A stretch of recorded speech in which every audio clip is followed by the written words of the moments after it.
हर हर महादेव। आज हम माघ महात्म्य के पावन मास की आगे की कथा को श्रवण करेंगे। कथा से पूर्व सभी लोग भगवान नारायण का ध्यान करें। ओम नमस्त्वनंताय सहस्त्रमूर्ते सहस्त्रपादाक्ष शिरोर्बाहवे सहस्त्रनाम्ने पुरुषाय शाश्वते सहस्त्रकोटि युगधारिणे नमः।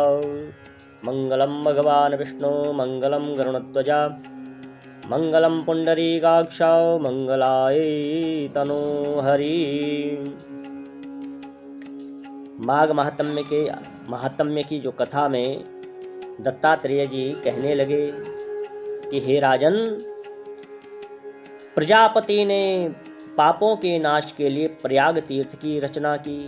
प्रजापति अर्थात ब्रह्मा जी ने प्रयाग तीर्थ की रचना की, उसका निर्माण किया और सफ़ेद और काली जल की धारा में स्नान का महात्म्य भी बताया। गंगा जी और यमुना जी की धारा को काली और सफ़ेद कहा जाता है और इन धाराओं में स्नान का जो फल है, महात्म्य है, उसको भली भांति सुनो। जो इस संगम में आकर माघ मास में स्नान करता है वह फिर से कभी भी गर्भ में नहीं आता। उसको माँ के गर्भ में दोबारा से नहीं आना पड़ता, उसका पुनर्जन्म नहीं होता। भगवान विष्णु की दुर्गम माया भी माघ मास में प्रयाग तीर्थ पर जो स्नान करता है उसके सारे पापों को नष्ट कर देती है। जो माघ मास में स्नान करते हैं वह समस्त प्रकार के भोगों को भोग कर ब्रह्मलोक को प्राप्त हो जाता है। माघ मास तथा मकर राशि के सूर्य में जो प्रयाग में स्नान करता है उसके पुण्यों की गिनती तो चित्रगुप्त भी नहीं कर सकते।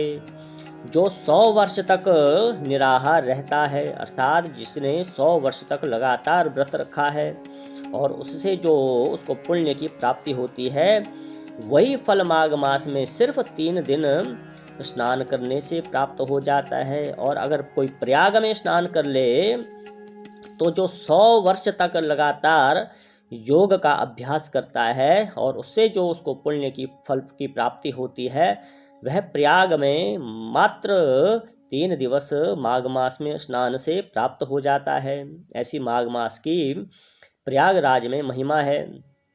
जैसे सांप अपनी पुरानी कैंचुली को छोड़कर नया रूप धारण कर लेता है, उसी प्रकार माघ मास में प्रयाग में अगर कोई स्नान कर ले तो उस मनुष्य के समस्त पाप नष्ट हो जाते हैं और स्वर्ग की प्राप्ति होती है।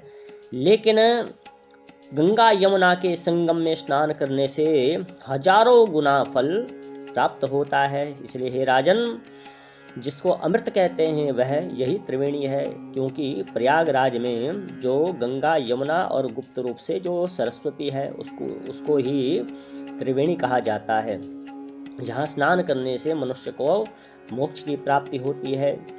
इसी को त्रिवेणी कहते हैं। ब्रह्मा, शिव, रुद्र, आदित्य, मरुदगण, गंधर्व, लोकपाल, यक्ष, गुह्यक, किन्नर, अणिमादि गुणों से सिद्ध तत्वज्ञानी ब्रह्माणी, पार्वती, लक्ष्मी, शची, नैनादिति, अदिति, संपूर्ण जो देव पत्नियां हैं और नागों की स्त्रियां हैं, घृताची, मेनका, उर्वशी, रंभा, तिलोचमा, अप्सराएं हैं और सभी गण हैं। सभी पितृ और मनुष्य गण कलयुग में गुप्त और सतयुग में प्रत्यक्ष रूप से माघ मास में स्नान करने के लिए प्रयागराज में आते हैं।